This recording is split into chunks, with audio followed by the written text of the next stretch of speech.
বিনোদন পিয়াসী ভদ্রমহিলা এবং ভদ্র মহোদয়গণ, আপনারা যারা এদিক সেদিক ঘোরাঘুরি করছেন এবং প্রকৃতির আনন্দ উপভোগ করছেন, আপনাদের যাত্রা সুন্দর এবং সুশীল করবার জন্য আমাদের চেষ্টা অব্যাহত আছে। আপনাদের যাত্রা সুন্দর করবার জন্য আপনাদের জন্য একটি মনোজ্ঞ গীতবিতানের আয়োজন করা হয়েছে। এই মনোজ্ঞ গীতবিতান উপভোগ করতে গেলে আপনাদেরকে সদল বলে নিচে চলে যেতে হবে। আপনারা সবাই সদল বলে নিচে যান এবং মনোজ্ঞ গীতবিতান উপভোগ করুন।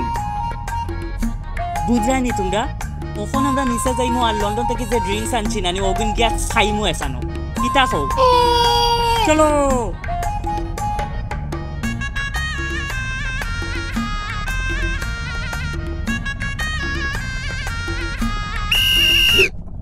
আঙ্কেল, প্রকৃতি দেখা শেষ হলে আপনি নিচে গিয়ে মনোজ্ঞ গীতবিতান উপভোগ করতে পারেন। এই গাধার বাচ্চা, অন্ধ মানুষ প্রকৃতি কি করে দেখে? বল যে আমার অনুভব শেষ হলে আপনি নিচে নামেন। আর আঙ্কেল আঙ্কেল কি? আঙ্কেল তোর বাপ। চল, বাবাকে নিয়ে চল। জি স্যার।